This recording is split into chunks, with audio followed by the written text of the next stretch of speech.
When I was a kid, I was a little shit. I stole from stores and relatives, cursed and threw things at random people walking down the street, smoked from the age of 12, and didn't give a damn about anyone except my friends. They were my real family, or so I thought. The 5 of us got into trouble every fucking day. My parents, although I later said they should have been stricter about discipline, weren't to blame for this. I was just a bad seed. I thought all these actions made me cool. I can't describe the sense of superiority I felt when I made adults afraid of me. It gave me a sense of power, of control.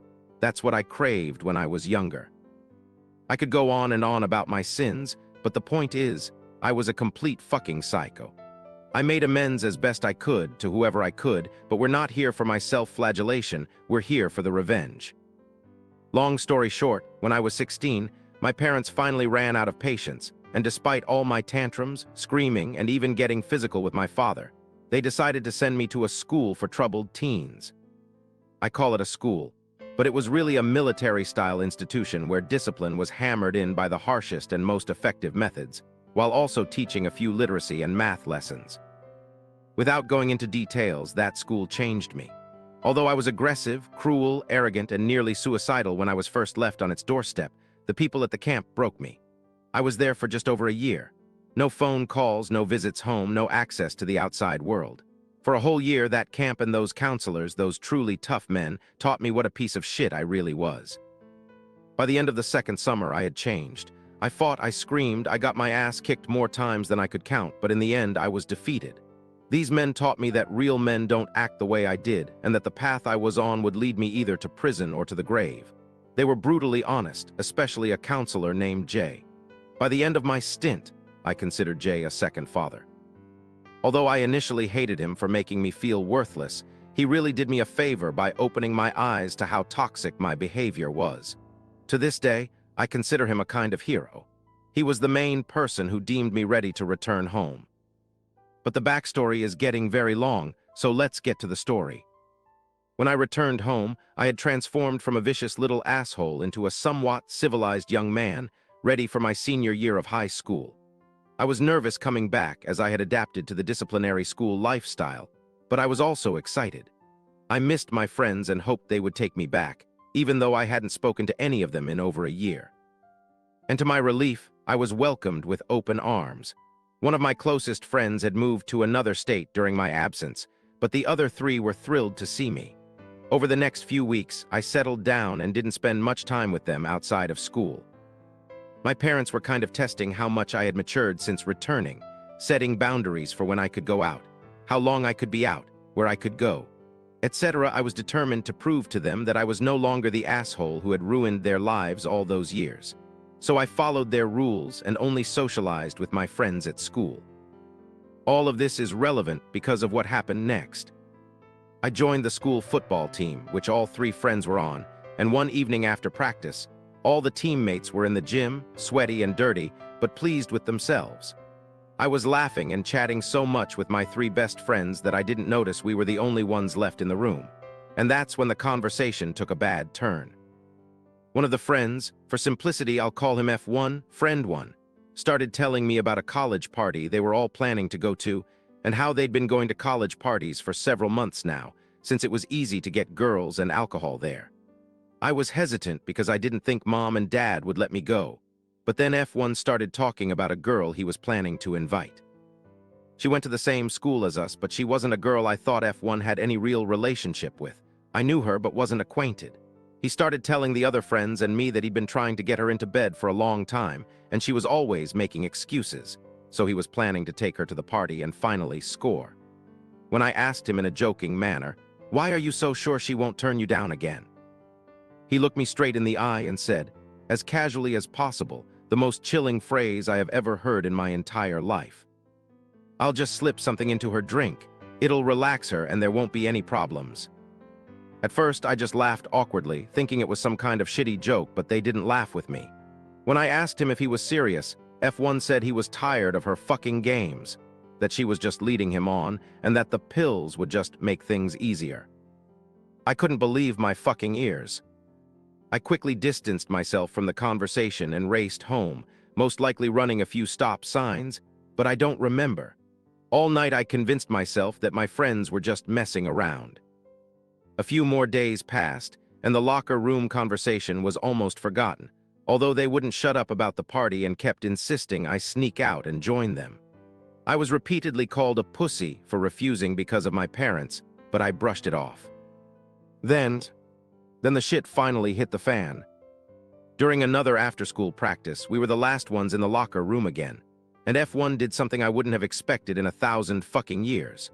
All three had been talking about the party all this time, and then F1 started rummaging in his gym bag. He told us, "Check this out," and threw F2 a small bag with little pink pills. And right then I felt the blood drain from my face, and it was like a bomb went off in my head, and a voice in my mind was screaming, "Holy shit, this is really happening. This is serious fucking hell." It's hard to describe what I felt as F1 started detailing how he planned to invite the girl to the party, slip something into her drink, and use one of the fraternity guys' bedrooms for a few hours. I felt sick. I could literally have vomited the contents of my stomach onto the floor, listening to all three of them talk about how awesome the party would be after they had just described how they planned to rape a girl. I couldn't take it and ran out again.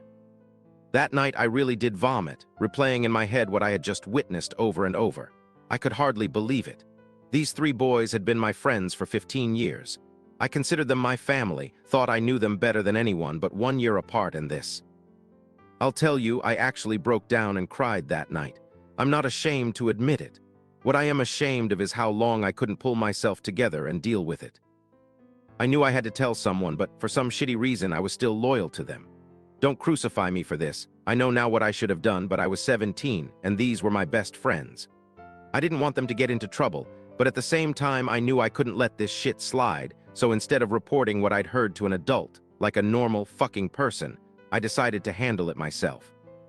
I went to F1 and told him not to do what he was planning. Told him it was stupid and dangerous, that it would ruin both his life and the life of the girl he was going to drug.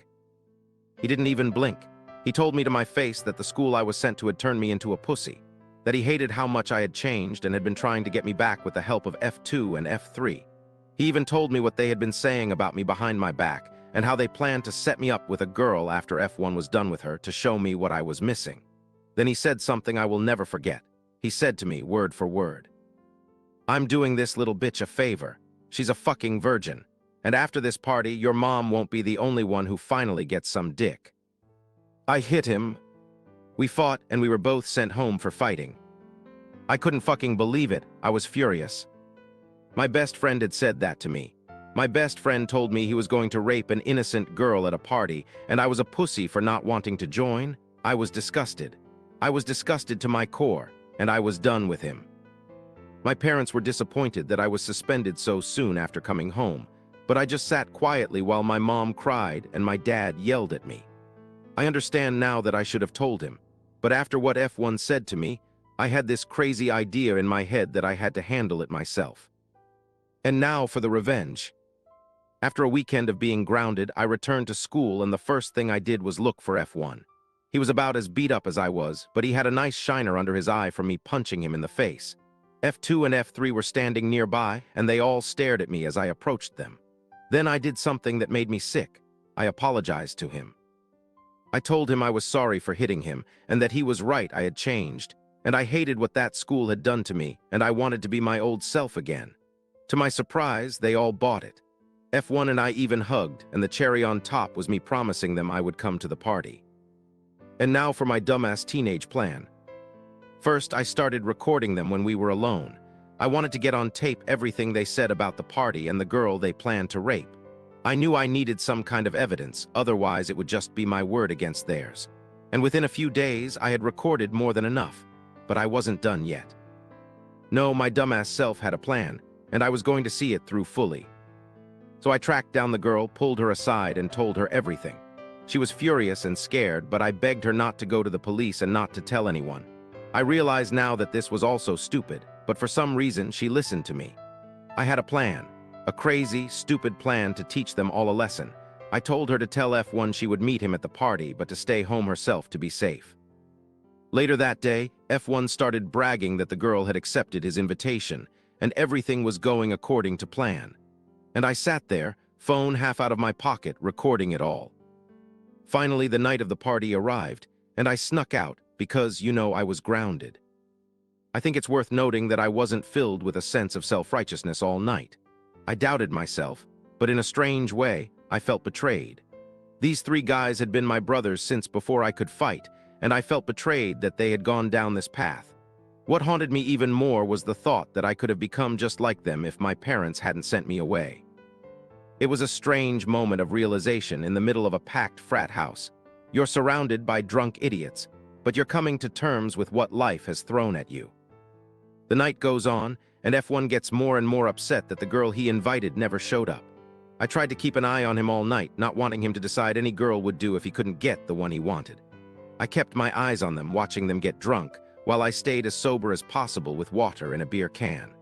By midnight, all three were shit-faced, and I knew that by this point, all the girls at the party were safe. The crowd had thinned out by this time, and several people who couldn't stand were already passed out all over the house. Now it was my time to shine. While all three were busy playing a drinking game, I rummaged through F1's bag and found the bag of little pink pills. Here's where I did something I'm not particularly proud of, but I'll tell it anyway. I slipped one pill into 3 bottles of beer and handed them to my friends, and then I waited. It didn't take long at all, and all three were passed out on the floor like many other partygoers. Then I took a black permanent marker from my bag and wrote "rapist" on all 3 of their foreheads, took pictures, and immediately uploaded them to our school's F-book page so everyone who went there would see. I'll admit I didn't think this part through very well, as not only did I do it in front of all the people at the party who were still conscious, but I knew the pictures wouldn't last long on the school site before a teacher deleted them. But since it was a small school in a small town, I had no doubt that a bunch of people would see it before they were taken down, which is exactly what I wanted. Next came the recordings. When I got home, my parents gave me a verbal lashing for sneaking out, but they stopped when I finally told them what was going on. They were both shocked and didn't fully believe it, but when I played them both recordings from my phone, they felt the same disgust I did. I sat silently in the car as my father drove me to the police station, lecturing me that I should have just come to him, and that what I did at the party was unnecessary. But at the time, it felt like it was. My phone was already blowing up with comments from students commenting on the pictures of my 3 former friends with "rapist" written on their foreheads. And while many just laughed at them, many were wondering if there was any truth to it. That's what I wanted. I wanted everyone to know who they really were, to give them nowhere to hide. The hours at the police station were, I'll admit, very scary. I was still doubting if I had done the right thing, but my friends had chosen their own path. It still hurt and upset me that they had let themselves become like that, and although I felt a little guilty that I might have ruined their future, I did what I had to do. In the end, the recordings were enough to charge them all with conspiracy to commit a crime. Since the name of the girl F1 planned to drug was mentioned, her parents, understandably, were furious and demanded that all 3 of my former friends be arrested. I would have been arrested if the girl hadn't told her parents and the court that I had warned her to stay away from F1 and the party. I was charged with possession of a controlled substance since I admitted to using the pills on my former friends, as well as assault, since the permanent marker was considered a form of battery, but thankfully I didn't get jail time. I did, however, get a ton of community service. All 3 were tried as adults for attempted rape, but only F1 got real prison time, as he was the one who obtained the pills and the only one who admitted he intended to use them. The other 2 only got probation and community service for conspiracy, but in our town, they were completely ostracized. No one ever let them forget it. I was prepared for backlash, ready for them to come after me or something, but strangely, I think F1 going to prison for his actions scared the other 2 straight, and they had the sense to lay low and go to college without football scholarships since they were both kicked off the team. They never approached me again, which was surprising, but I didn't care anymore. My friends were dead to me long before all this happened, and by the time I moved away to college, it was all behind me. I'm now a senior in college and still sometimes think about the 3 of them. I think about how, if my parents hadn't sent me to that special school, I could have become just like them. Strangely, I sometimes miss them, but I know I'm remembering the kids, not the men they became. I constantly thank my parents for sending me to that school, and I even got praise from Jay when I mustered the courage to tell him what happened. I don't know what will happen to F1 when he gets out of prison, but part of me hopes he learns his lesson and moves on, like I did. Jay called me a few days ago just to check in, and I told him this whole story, and that's why I'm telling it online now. I guess the moral is, you should confront your friends when you know they're doing wrong, but maybe not in as stupid a way as I did. Always involve other, more qualified people to handle situations you're unsure about, even if you are a stubborn-as-hell teenager who thinks he knows everything.